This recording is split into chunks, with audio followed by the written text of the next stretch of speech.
मोटापे के या ओबेसिटी के जो कारण हैं वो मुख्यतः दो तरह के कारण हैं। सबसे पहले जेनेटिक या आनुवांशिक। तो 70% जो कारण है वो तो जेनेटिक ही होते हैं, जिनमें हम कुछ नहीं कर सकते। लेकिन जो बाकी बचे 30% कारण है वो एक्वायर्ड है, यानी कि वो आपकी जीवन शैली से संबंधित है। उनको हम नियंत्रण में ला सकते हैं। तो इसमें आपकी जीवन शैली का अस्वस्थ होना, जैसे कि आपका जो खान पान है वो अगर नियंत्रण में नहीं है, अगर उसमें जो कार्बोहाइड्रेट्स, प्रोटीन्स और फैट्स, जिनको हम मैक्रोन्यूट्रिएंट्स कहते हैं, इनका अगर जो अनुपात है, जो प्रोपोर्शन है, वो अगर एक हेल्दी रेंज में नहीं आ रहा, कार्बोहाइड्रेट्स का इंटेक बहुत ज्यादा है या अनहेल्दी फैट्स का इंटेक ज्यादा है, तो इससे आपको जीवन शैली से संबंधित परेशानियां होती हैं। तो मुख्यतः कार्बोहाइड्रेट का आपकी डाइट में ज्यादा होना एक सबसे बड़ा कारण है। और जैसा कि जो भारतीय खान पान है, इसमें प्रोटीन की अक्सर कमी रहती है, कार्बोहाइड्रेट का जो अमाउंट है वो बहुत ज्यादा रहता है। यही कारण है कि ओबेसिटी बहुत तेजी से बढ़ रही है। इसके अलावा जो हमारी जीवन शैली है वो इस तरह से है कि शारीरिक गतिविधि के लिए बहुत ज्यादा समय नहीं निकाल पाते हैं हम लोग। तीसरी चीज यह है कि जो शारीरिक और मानसिक तनाव की स्थिति है वो आजकल भारतीयों में बढ़ती ही जा रही है दिन प्रतिदिन। ये सभी जो कारण है ये एक साथ जब आ जाते हैं तो फिर वो हमको मोटापे के रूप में दिखाई देने लगता है। पहले तो वयस्कों में ही देखने को मिलती थी ओबेसिटी, अब चाइल्डहुड ओबेसिटी का इंसिडेंस भी बहुत तेजी से बढ़ रहा है। तो इसका मुख्य कारण जो है वो हमारे खान पान से ही संबंधित है, क्योंकि बच्चे भी जो खाते हैं वो बहुत ज्यादा हेल्दी खाना नहीं खाते। आजकल जो पैकेज्ड फूड है, जो प्रोसेस्ड फूड है, उनका उपयोग बच्चों में बहुत ज्यादा बढ़ चुका है। जब पेरेंट्स बच्चे को खाना खिलाते हैं या जो भी खाने को देते हैं, तो वो ये चेक करके या इस बात से संतुष्ट होकर नहीं देते कि वो जो दे रहे हैं वो स्वस्थ है या नहीं है। बच्चे आजकल कार्बोहाइड्रेट्स बहुत ज्यादा मात्रा में ले रहे हैं, बिस्किट्स की फॉर्म में हो, चॉकलेट्स की फॉर्म में हो, प्रोसेस्ड चिप्स की फॉर्म में हो, और अलग अलग तरह के पैकेज फूड आइटम्स अवेलेबल है। यही एक बढ़ता हुआ कारण है कि बच्चों में भी आजकल मोटापा बहुत ज्यादा देखने को मिलता है।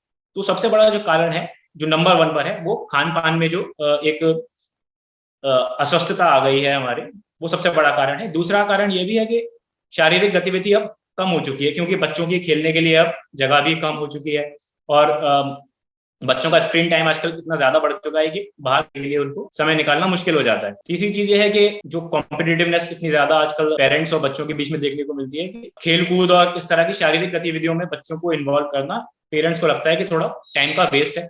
ओबेसिटी कई सारी दूसरी बीमारियों का जनक, उच्च रक्तचाप जिसे हम हाइपरटेंशन कहते हैं, कोरोनरी आर्टरी डिसीज जिसको कॉमनली हम हार्ट अटैक कहते हैं, इसके अलावा स्ट्रोक, इसके अलावा जोड़ों में दर्द रहना, ऑब्स्ट्रक्टिव स्लीप एपनिया, इस तरह की तमाम बीमारियां, और स्त्रियों में बांझपन या इनफर्टिलिटी, इन सबका खतरा भी ओबेसिटी से कई गुना बढ़ जाता है। सबसे पहले तो आजकल बाजार में जो अलग अलग तरह के नुस्खे या रेमेडीज हैं मोटापा कम करने के लिए, उनको पहचाने कि ये हमारे लिए स्वस्थ है या नहीं है। क्योंकि अक्सर उनमें से ऐसा होता है जो आपको मैजिक पिल्स बता देते हैं या मैजिक रेमेडीज बता देते हैं, अक्सर क्या होता है कि वो बहुत ही अस्वस्थ होते हैं आपके शरीर के लिए। दूसरा, वो एफिशिएंट भी नहीं होते, काम भी नहीं करते। तो इस तरह की रेमेडीज से पहले तो आइडेंटिफाई करें, उनसे दूर रहें। और मोटापा दूर करने के लिए जो एकमात्र तरीका है, एकमात्र स्वस्थ तरीका है, वो आपकी जीवन शैली में बदलाव करना ही है। तो सबसे पहले आप ये देखिए कि आप खा क्या रहे हैं। आप खाने के पीछे जो न्यूट्रिशन लेवल होता है उसको पढ़ना सीखें। उसमें देखें आप जो खा रहे हैं उसमें शुगर कितनी है, उसमें कार्बोहाइड्रेट्स कितने हैं, उसमें फाइबर है या नहीं, उसमें प्रोटीन कितना है, कहीं उसमें ट्रांस फैट्स तो नहीं है। ये सब चीजें जब आप समझने लगेंगे कि हम दरअसल खा क्या रहे हैं, हमारे शरीर में जा क्या रहा है। हम लोग अक्सर जब खाते हैं तो हम इस बात का ध्यान नहीं रखते हमारे समाज में कि हम किस तरह के मैक्रोन्यूट्रिएंट्स या किस तरह की एलिमेंट्स अपनी बॉडी में डाल रहे हैं। तो सबसे पहला कारण तो ये है। दूसरा, जो मोटापे का मुख्य कारण है वो हमारे समाज में जो रिफाइंड कार्बोहाइड्रेट्स का चलन है। तो जो रिफाइंड कार्बोहाइड्रेट्स का इंटेक है आपको उसे कम करना पड़ेगा। रिफाइंड कार्बोहाइड्रेट जैसे कि हमारी जो चीनी है, चीनी का उपयोग कम से कम कर दें। इसके अलावा व्हाइट राइस का उपयोग बिल्कुल कम कर दें। गेहूं की जगह आप मोटे अनाज का सेवन करें, वो आपके लिए ज्यादा स्वास्थ्यकारी है, जैसे कि ज्वार, बाजरा, रागी।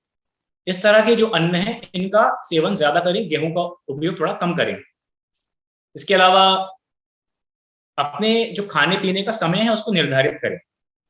बीच बीच में खाने पीने से बचें। जो आपका निर्धारित समय है केवल उस पर खाएं, और हो सके तो सप्ताह में एक बार व्रत अवश्य रखें या फिर फास्टिंग करें 24 घंटे के लिए। इसके अलावा मोटापे से बचने के लिए नियमित रूप से व्यायाम करना और मानसिक तनाव से जितना हो सके दूर रहें, क्योंकि तनाव भी मोटापे की एक वजह होती है।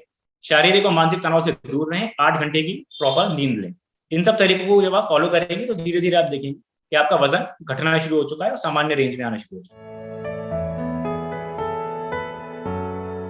आप अगर शुरू से ही अपनी जीवन शैली का ध्यान रखेंगे, अगर आप अपने सोने का समय निर्धारित करेंगे, अपने उठने का समय निर्धारित करेंगे, आपके 24 घंटे में से अगर आप हफ्ते में 5 दिन आधा घंटा सिर्फ आप व्यायाम के लिए निकालें और बाकी समय में आप जो अपना भोजन ले रहे हैं उसमें देखिए ऐसा है कि हमारे समाज में ऐसा है कि अगर कहीं भी कुछ सेलिब्रेशन है या कुछ भी फेस्टिवल है तो खाना पीना थोड़ा सा बिगड़ना लाजमी है, लेकिन इसका मतलब ये नहीं है कि उसको हम रिवर्स नहीं कर सकते या उसको हम कंट्रोल नहीं कर सकते।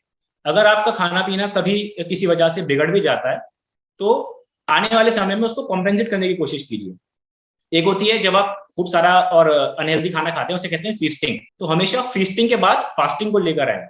अगर आपने एक मील ऐसा लिया है जो आपको लगता है कि ये अस्वस्थ है, तो अगले मील में कोशिश करें कि आप जो है अगला मील स्किप कर दें अगर आपको जरूरत नहीं है तो। एक बहुत बड़ा भ्रम हमारे समाज में फैला हुआ है कि breakfast is the most important meal of the day. तो ये एक बहुत बड़ा मिथ है, इससे बाहर आए। ब्रेकफास्ट तभी होता है जब आप दिन में पहला मील लें, वही आपका ब्रेकफास्ट है। तो ब्रेकफास्ट करना जरूरी है, ये बात बहुत गलत है। खाना तभी खाएं अगर आपको जरूरत है। अगर आपको लग रहा है कि ब्रेकफास्ट मैं स्किप कर सकता हूँ, आज मुझे जरूरत नहीं है, तो ना खाएं, क्योंकि अगर आपके शरीर को भोजन की जरूरत है तो वो अपने आप आपको बता देगा, अपने आप आपको भूख लगेगी। इसके अलावा मानसिक तनाव से जितना हो सके दूर रहें, योगा करें, साइकिलिंग करें, वॉक पर जाएं। जिम जाना भी एक बहुत हेल्दी आदत है अगर आप जा सकें तो अगर आप ये सब चीजें फॉलो करते हैं हमेशा, तो कोई कारण नहीं है कि आपको ओबेसिटी हो सकती है।